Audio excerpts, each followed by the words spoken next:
자, 이번에 이제 우리가 1차원 배열을 끝내고 이제 다차원 배열의 선언과 생성이라고 되어 있는데요.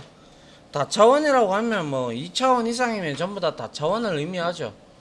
그런데 우리는 제가 말씀드렸다시피 2차원은 2차원 배열까지만 여러분들은 아시면 돼요.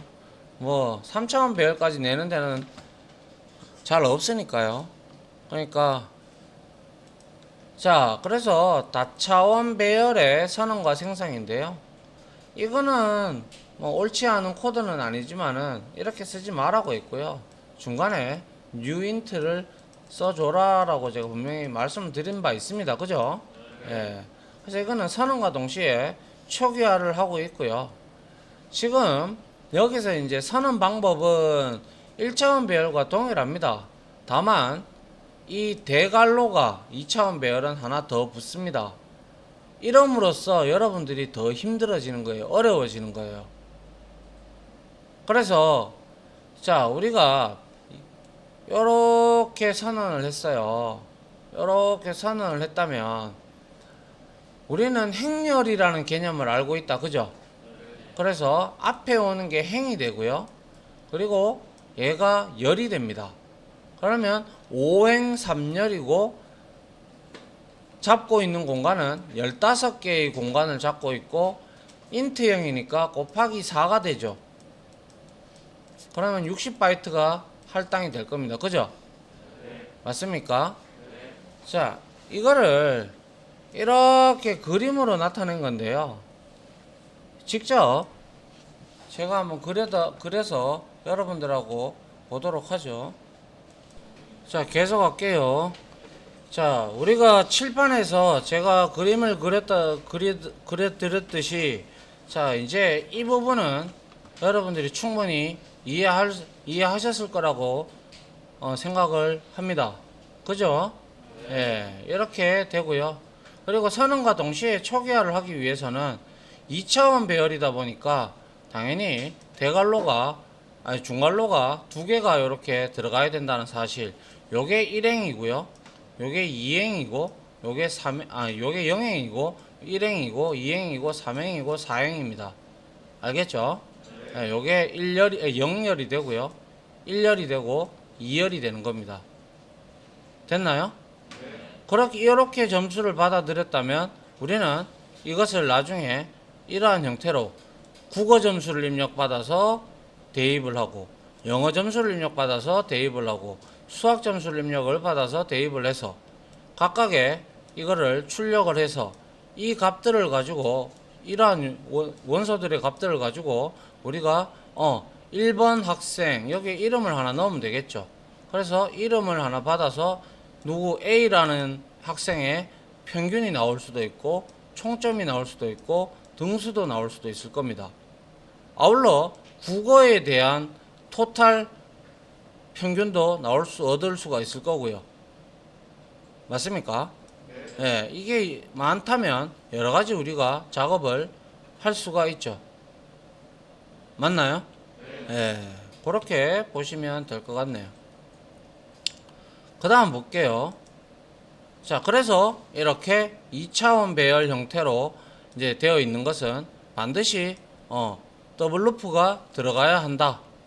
사실을 반드시 명심해 주시고 여기에 스코어 랭스와 스코어 i의 랭스의 값이 각각 얼마인지 우리가 여기서 반드시 짚고 넘어가야 될 문제입니다. 여기서 말하는 스코어 랭스는 얼마라고 했습니까? 우리가 5라고 했다. 그죠? 얘는 얼마라고 했습니까? 3이라고 했습니다. 그죠? 됐나요? 예. 그러면 결과론적으로 이 포문에서 더블루프에서 하고 있는 일은 스코어의 2차원 배열의 15개의 방에다가 10이라는 값을 전부 다 대입을 하고 있는 그러한 코드가 될 겁니다. 맞나요? 예. 그 다음 보겠습니다. 자, 아까 제가 그렇게 말씀을 드렸는데 여기에서 힙에서는 제가 말씀드렸다시피 이렇게 만들어진다라고 말씀을 드렸죠. 그죠? 예, 이거는 이렇게 되어진다라는 걸 알려드리기 위해서 제가 그려 놓은 거고요. 뭐 그런데 이거를 구체적으로 이렇게 디테일하게 아실 필요는 없고요. 아, 메모리상에서는 실제 메모리상에서는 이렇게 테이블 형태가 이루어지는 것이 아니라 이렇게 순차적으로 연속적으로 메모리가 공간에 나열이 되기 때문에 이러한 형태로 가져가진다라는 사실을 여러분들이 아셔야 됩니다. 알겠습니까? 네. 그래서 주소를 지금 들고 있는 것이고요. 됐나요? 네. 자, 가변 배열인데요. 우리가 앞에서 봤던 것은 뭡니까? 열이 행이 이제 열의 값이 3으로 딱 정해져 있었다. 그죠? 맞나요? 5,3행열로. 그죠? 근데 이제 가변 배열이라는 것은 이 앞에 5행은 뭐 5행이 되든 몇 개 되든 이거는 상관이 없는데 뒤에 이 열의 값에 들어오는 값이 바뀔 수도 있죠.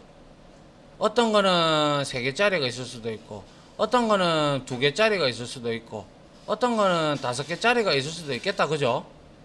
맞잖아요. 자, 예를 들어서 이런 경우죠. 자, 다차원 배열에서 마지막 차수를 크기를 지정하지 않고, 즉 열의 크기를 지정하지 않고 각각 다르게 지정을 하는 방법인데요. 참고로 현업에서는 이런 경우는 거의 없습니다. 그리고 현업에서는 가변 배열 자체를 이제 근본적으로 우리가 알아야 되는 부분이기 때문에 하는 거지. 우리가 배열 자체를 우리가 이 배열의 리스트라는 컬렉션의 근본적으로 되어 있는 게 바로 배열로 만들어져 있는 부분이 있기 때문에 그 배열을 모르면 여러분들이 리스트 계열들을 이해를 하기가 힘들어서 제가 지금 이렇게 설명을 드리는 겁니다. 자, 그래서 이렇게 보면 이거는 5와 5행 3열의 배열이 동등하게 각각의 5행에다가 5개의 행에다가 3개의 방으로 똑같이 할당하는 그러한 역할을 하게 되죠. 그죠? 그런데 이렇게 된다는 거죠. 결과론적으로 이거를 이렇게 우리가 바꿀 수도 있어요. 그래서 이거는 정해지지 않았죠. 그죠? 맞나요?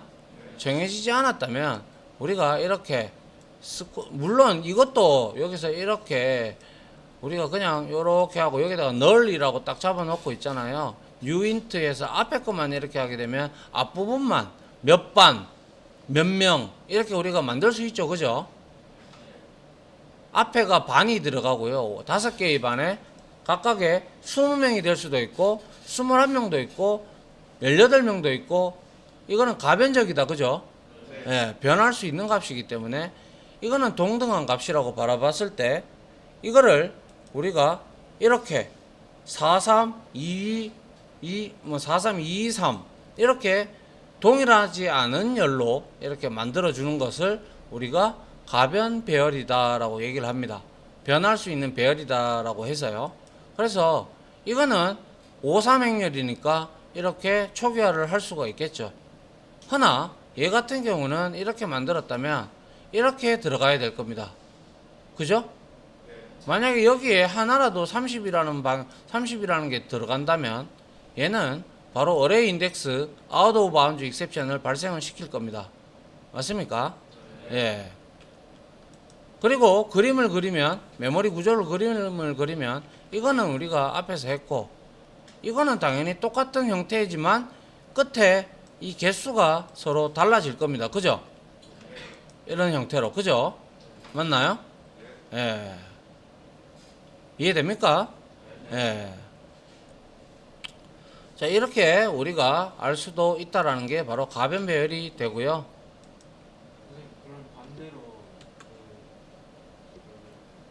열의 개수는 지정을 하고 행의 개수를 지정 안 해도 될까? 뭐라 하노? 그 가변 배열에서 지금 5행을 지정하고 뒤에 열을 이렇게 지정을 안 했는데 그걸 반대로 앞에 걸 비우고 뒤에 걸 숫자를 넣어서 만들어. 그게 무슨 소린지 난 이해를 못 하겠는데. uint 공백 괄 uint 대괄호 공백 그러니까 네가 말하는 거는 만약에 스코어가 이렇게 있다면 이거 비워두고 네. 이렇게 네. 이게 되냐? 네. 실제 이거는 되지 않습니다. 앞에 게 선행이 먼저 돼야 됩니다. 알겠습니까? 이 세 개가 할당이 되려 그러면 할당되는 연결고리가 있어야 되죠. 연결고리가 없는데 이게 가능할까요? 안 되겠죠? 자, 그 다음 한번 볼게요. 배열 복사 이미 했습니다. 그죠? 예. 이미 다 했고요. 우리가 배열 복사 토탈 어떻게 보면 토탈 4가지의 방법이었고요. 뭐 크게 따지자면 3개의 방법이었어요. 자, 이미 앞에서 나왔듯이 이거는 포문을 이용한 배열의 복사입니다. 가장 원천적인 방법이죠.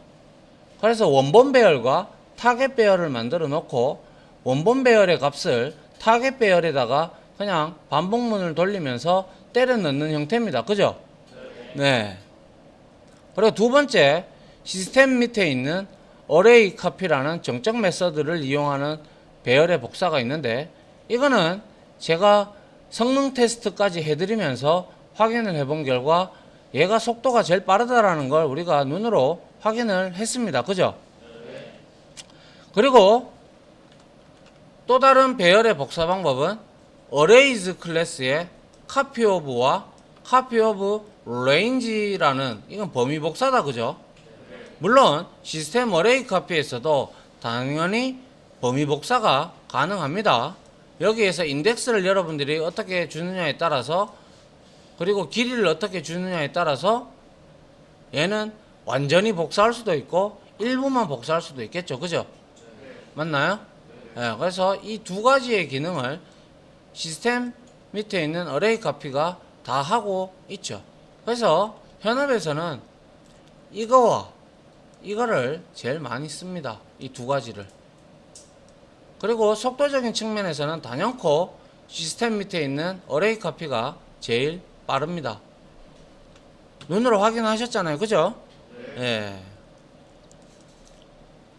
자, 그 다음에 요거는 우리가 조금 있다가 나중에 해볼 텐데요. 일단은 한번 설명만 드릴게요. 요까지 일단 끊을게요.